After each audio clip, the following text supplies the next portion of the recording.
Good morning, everybody. It's 7 o'clock, so we're going to get started. I hope everyone's doing okay. All right, so we'll just get going. We have 6 good studies today to review, and I also picked 2 abstracts from DDW this year on luminal GI. So the first study is published in the American Journal of Gastroenterology, a study by Guru, Sami, and others. It's looking at small intestinal bacterial overgrowth in functional dysplasia. It's a meta-analysis. Functional dyspepsia is a chronic GI disorder characterized by upper GI symptoms. There are 2 types, postprandial distress syndrome and epigastric pain syndrome. The pathophysiology is multifactorial, but there is some evidence that small intestinal bacterial overgrowth, or SIBO, might be involved. The diagnosis of SIBO is based on breath test, usually in a clinical setting, which measures hydrogen and methane gases after carbohydrate challenge. But the gold standard is to look at, to measure more than 10 to the power of 5 colony-forming units per milliliter of colonic type bacteria in jejunal aspirate. Some studies have shown an association between SIBO and functional dyspepsia, but there have been some conflicting results. And this is why the authors performed this meta-analysis to try and come to a more definitive conclusion. So these authors, as well as looking at SIBO in patients with functional dyspepsia, looked at the link between diagnostic modality and SIBO prevalence. Also, they wanted to look at the effect of antibiotic therapy on symptom improvement in patients with functional dyspepsia and SIBO. So they performed a meta-analysis including 7 studies comprising a total of 263 patients with functional dyspepsia and 84 patients who are healthy, normal subjects without functional dyspepsia. They included 4 case control studies and 3 prevalence studies. And as you can see, when they combine the results of all the studies, the prevalence of SIBO in patients with functional dyspepsia is 32.7%. And interestingly, the prevalence of SIBO in functional dyspepsia patients actually varied according to the type of breath test they used. So as you can see, the prevalence is much higher at 53% when they used the lactulose breath test compared to 17% when they used the glucose breath test. They then looked at the odds of having, or the risk of having SIBO in patients who have functional dyspepsia versus who don't. And as you can see, the odds ratio is 4.3, which means that patients with functional dyspepsia are 4.3 times more likely to have SIBO compared to healthy controls without functional dyspepsia. When they looked at the effect of antibiotic treatment in patients with functional dyspepsia and SIBO, unfortunately, there are only 2 studies, which means that the number of patients they looked at is very small, 8 and 2. But they did find, for what it's worth, that antibiotic therapy resulted in normalization of breath tests in all patients with functional dyspepsia and controls, and also resulted in symptom improvement in all treated patients.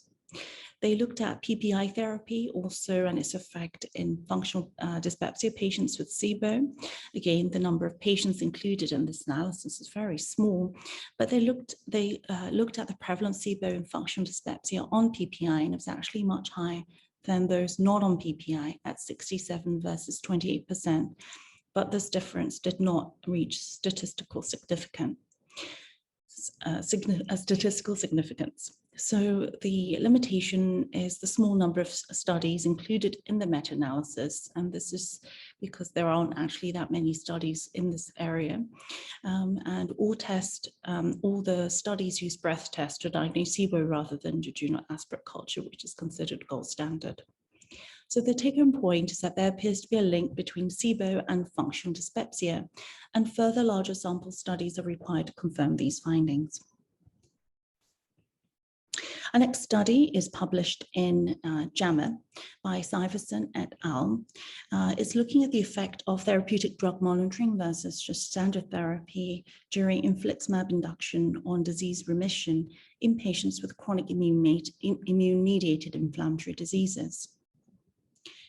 So infliximab, which everybody is already aware, I'm sure, is a TNF-alpha inhibitor, used to treat ulcerative colitis and Crohn's disease, which is applicable to us, but it is also used to treat rheumatoid arthritis, spondyloarthritis, and psoriatic arthritis or psoriasis.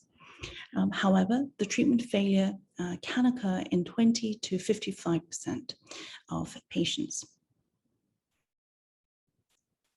Now, serum drug levels of infliximab can vary between individuals, and higher serum drug levels are associated with greater efficacy. Proactive therapeutic drug monitoring, or TDM, is a method in which the drug doses and timing are adjusted based on scheduled measurements of serum drug levels, and has been proposed as a method to increase treatment efficacy and safety of anti-TNF-alpha agents. But the data on drug monitoring actually improving outcomes is lacking.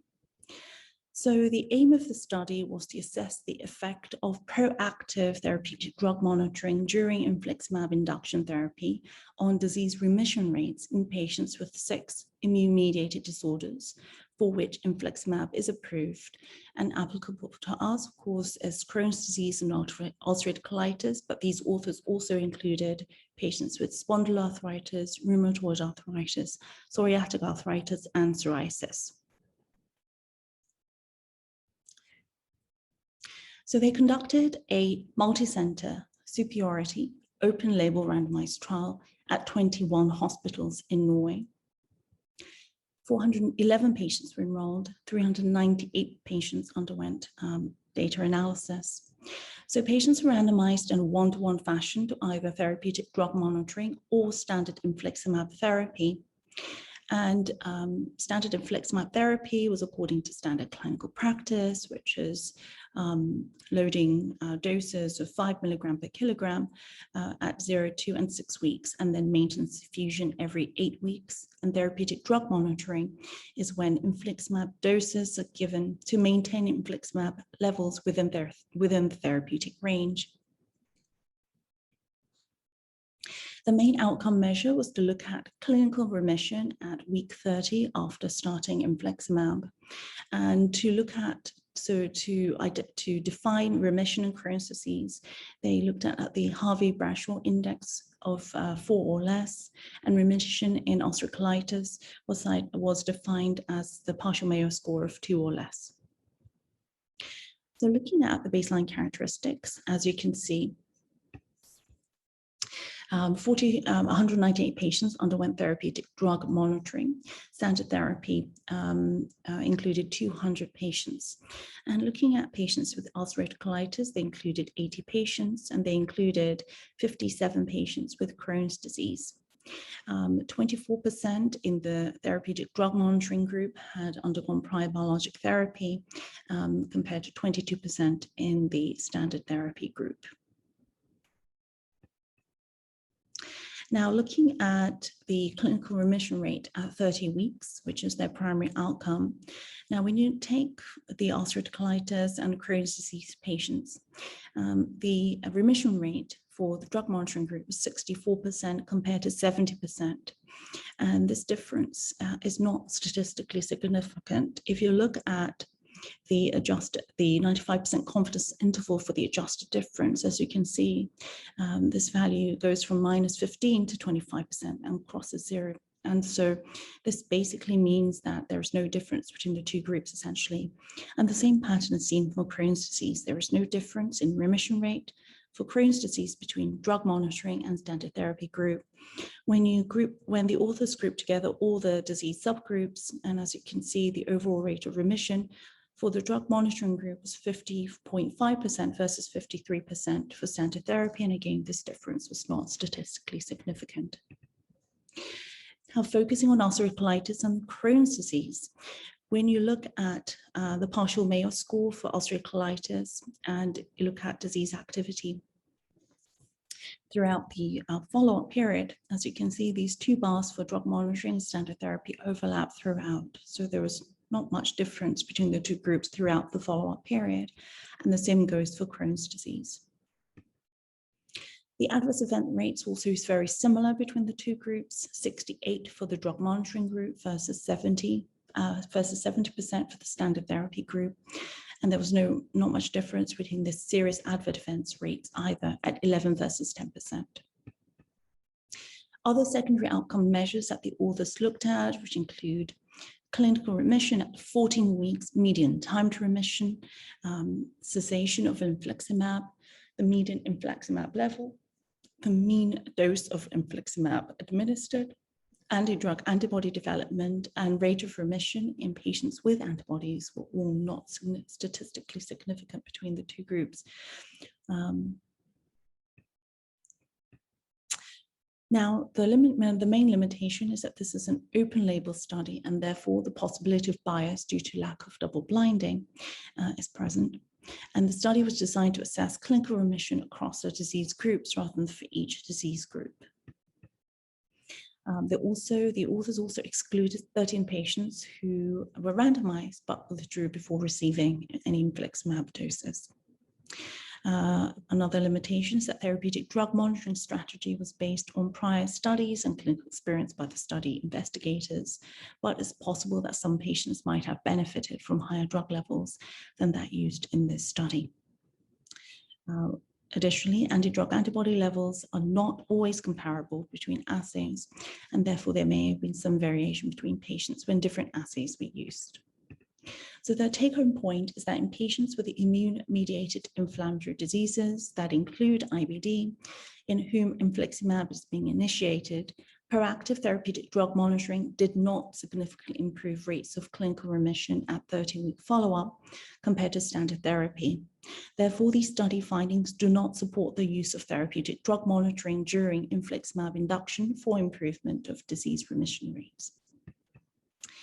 Now, our next study is published in Gut by Pandana Boyana et al., and it's looking at SARS-CoV-2 infection in acute pancreatitis, and that it increases disease severity and 30-day mortality. The GI manifestations of COVID-19 infection have been reported and now common knowledge. And emerging data suggests that GI tract and pancreas actually target organs for SARS-CoV-2 viruses via the ACE2 receptors expressed in the GI tract and the pancreatic acinar islet cells. Also, it has been hypothesized that the COVID infection results in increased expression and distribution of ACE2 receptors, which increase the risk of pancreatic injury. The aim of the investigators was therefore to investigate the etiology, the clinical trajectory, and outcomes in patients admitted with acute pancreatitis during the COVID pandemic. So they performed a multi-center involving more than 50 centers, primarily involving UK centers, and they performed a cohort study of adult patients admitted with acute pancreatitis between March 2020 and July 2020. Patients who had COVID infection as determined by either a positive swab, positive CT chest, or depending on clinical diagnosis of symptomatic infection were included, and the data were entered into a REDCap database by each participating center. The primary outcome measure was to look at the severity of acute pancreatitis in these COVID-19 patients per revised Atlanta criteria. And the secondary outcome measures was to look at the overall rate of local complications, persistent local organ failure, and 30-day mortality. So they included 1,777 patients who had acute pancreatitis and coexistent COVID infection. They looked at 1,777 patients with acute pancreatitis, and 149 patients had concomitant acute pancreatitis. So that's 8.3% of the cohort. Now, of these 149 patients, 79% of these patients had laboratory confirmation with the positive swabs.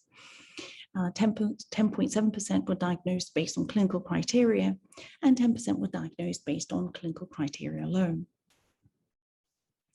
Now, they then looked at all these baseline characteristics and the outcome measures in patients who had acute pancreatitis and were SARS-CoV-2 negative and SARS-CoV-2 positive. And as you can see, patients who were COVID positive were generally older than those who were COVID negative. There were also less women than the COVID negative group. And also when you're looking at the etiology, COVID negative group had alcohol as the identified etiology for the acute pancreatitis.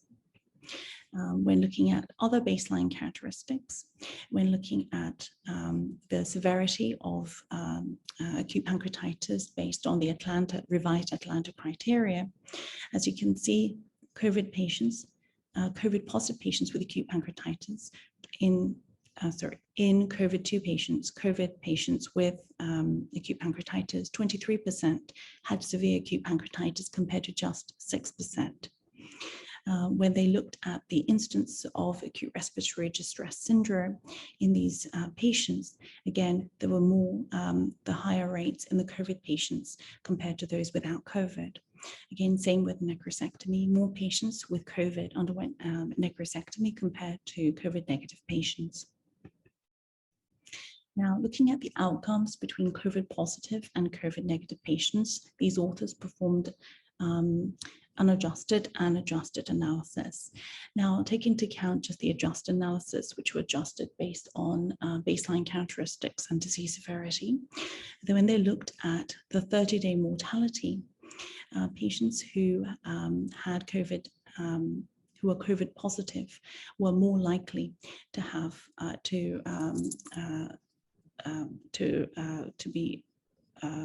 to experience mortality, and the odds ratio, the risk of death was 2.4. When they looked at the length of hospital stay, patients with COVID were more likely to have longer hospital stay. And when looking at the adjusted analysis, they were also more likely to have persistent organ failure with odds ratio of 2.8.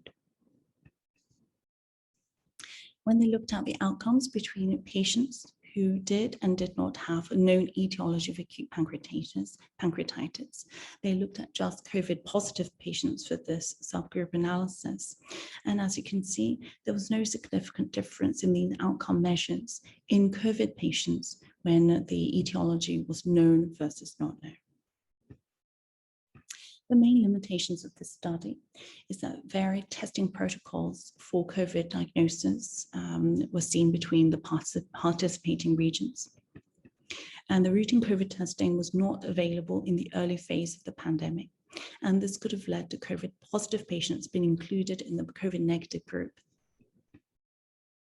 So the main take-home point is that patients with acute pancreatitis and coexistent COVID infection are at increased risk of severe acute pancreatitis, worse clinical outcomes, longer hospital stay, and higher mortality rate. Therefore, appropriate resource allocation is important in patients with concomitant acute pancreatitis and COVID infection. Next study is a randomized trial looking at endoscopic radiofrequency ablation versus surveillance in patients with Barrett's esophagus and low-grade dysplasia by Barrett et al., published in Gut this month. The rate of progression of Barrett's esophagus to high-grade dysplasia or adenocarcinoma is 2.6 cases per 1,000 person years. But the annual progression of Barrett's esophagus with low-grade dysplasia to high-grade dysplasia or adenocarcinoma is much higher, 91 to 134 cases per 1,000 person years. Therefore, endoscopic ablation of Barrett's with low-grade dysplasia is preferred in most centers. But only a few studies have actually assessed the endoscopic RFA for treatment of non-nodular Barrett's with low-grade dysplasia. And there is only one randomized trial comparing RFA versus surveillance in this patient population. The aim of the study was therefore to evaluate the efficacy of RFA for endoscopic therapy of patients with Barrett's esophagus and low-grade dysplasia. So this was a multi-center, study involving 40 centers in France. And these centers and these authors performed a randomized trial where they randomized patients to either radiofrequency ablation or surveillance in a 1-to-1 ratio.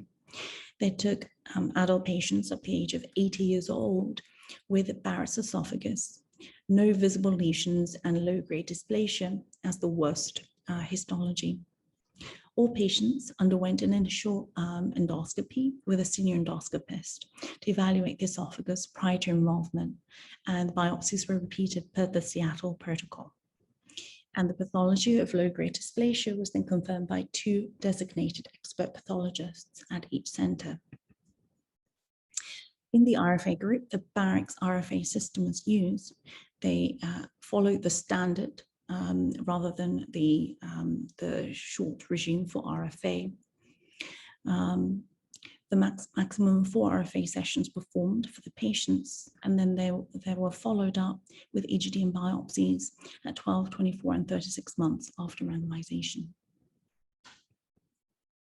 In the surveillance group, no RFA was performed, and they were just followed up with EGD and biopsies 1, 2, and 3 years after randomization. The main outcome measure was the prevalence of low-grade dysplasia at 3 years post-randomization. Secondary outcome measures were rate of neoplastic progression towards high-grade dysplasia or adenocarcinoma at 1 and 3 years, prevalence of low-grade dysplasia at 1 year, complete eradication of dysplasia, eradication of intestinal metaplasia, and adverse events. Now, as you can see, when looking at the baseline characteristics, these patients had long-standing GERD symptoms between the 2 groups. 5% in the RFA group and 14% in the surveillance group had prior endoscopic resection for visible lesions with high-grade dysplasia or early adenocarcinoma. And if you look at the prior classification, the mean was 4C and 2.9 M in the RFA group, and again 4C and 6 M. Now looking at the outcome measures. This is the primary outcome here, persistent low-grade dysplasia at 3 years post randomization. And as you can see, the p-value is 0.05, and the rates are 34% in the RFA group versus 58%. So even though the rate of persistent low-grade dysplasia is high for the surveillance group, this did not reach statistical significance. Now, when you look at the other outcome measures, which is persistent low-grade dysplasia at 1 year, the rate was significantly lower in the RFA group. When they looked at complete eradication of dysplasia, again, it was significantly higher in the RFA group compared to the surveillance group. When you're looking at the complete eradication of metaplasia at 3 years, again, it was significantly higher for the RFA group at 35 versus 0%. When they looked at survival without neoplastic progression, there was no significant difference between the 2 groups. Adverse events were encountered in 13.5% of cases after the first RFA procedure. And as you can see, the rates of adverse events do decrease with the number of RFA performed, so that the rate of adverse event after the 4th RFA procedure is only 5%. The main limitations of this study is the large number of centers who were involved, who each contributed a relatively small number of patients, and the heterogeneity due to inclusion of treatment-naive patients, and also those with prior history of treatment for high-grade dysplasia and adenocarcinoma. So in patients with Barrett's esophagus and low-grade dysplasia, in this randomized trial, RFA did not significantly decrease the prevalence of low-grade dysplasia or rate of neoplastic progression at 3 years compared with surveillance alone. Also, 19% of patients experienced at least one adverse event post-RFA in the study. Therefore, the risk-benefit balance of endoscopic ablation therapy should be carefully discussed with the patient prior to embarking on an ablation regime. Next study looks at low-fat, high-fiber diet, and markers of inflammation and dysbiosis, and quality of life in patients with ulcerative colitis. So studies suggest that diet is an important factor in the development of IBD. And 80 to 89% of patients with IBD actually expect their physician to provide some kind of dietary advice. And it is well known that high-fat diet and diet high in animal meat are associated with increased risk of ulcerative colitis. And so the authors tried to determine in this study if the fat content in the diet affected clinical and biochemical parameters in ulcerative colitis patients. So this was a crossover randomized trial comprised of a small number of patients, actually 18, conducted over a relatively short period of time, a 4-week period. And basically what the study, what a crossover randomized trial means, that each patient acts as its own control. So they tested 2 diets in this study, low-fat diet, where 10% of the calories came from fat, and improved standard American diet, which is slightly better than a regular American diet, and 35 to 40% of calories come from fat. And what they did was, each patient is randomized to one of these diets first. They are on this diet for 4 weeks. There is a 2-week washout period, and then the patients are then put on the alternate diet in the second period, again for 4 weeks. They wanted to look at the quality of life per short IBD questionnaire in these patients after the diet implementation. So as you can see, a very small number of patients, 18 patients completed the study. The study patients had a median UC duration of 8.7 years, and 39% were previously on biologics. The partial Mayo score was 1.4, and the median short IBD quality of life questionnaire, the median was 4.9. Now, as stated before, the low-fat diet has the lowest component of fat, also has the highest component of fiber, and the modified standard American diet, or improved standard American diet, has the lowest level of sugar. Now, when they looked at the effect of these dietary interventions on disease activity, as determined by the partial Mayo score, again, there was no statistical significance between the baseline scores compared to the improved standard American diet and the low-fat diet. But when they looked at the quality of life, it was significantly better. It was significantly better for the low-fat diet. Again, when they looked at the quality of life on the SF36 score, the quality of life was significantly better with both the low-fat diet and the improved standard American diet when compared to the baseline quality of life scores. However, there was no significant difference in markers of intestinal inflammation as determined by the fecal calprotectin, and systemic inflammation as determined by CRP. The main limitation of this study is that there's a small number of patients with short length of intervention, and patients had minimal symptoms. But the main take-home point is that in patients with UC in remission, when catered low-fat diet or improved standard American diet, they were well tolerated, the quality of life was improved, and the inflammatory markers did decrease. And so dietary interventions may benefit patients with ulcerative colitis in remission. Now really quickly, this is a study published in CGH looking at disconnected pancreatic duct syndrome in patients with pancreatic fluid collection drained using the lumen-imposing metal stents.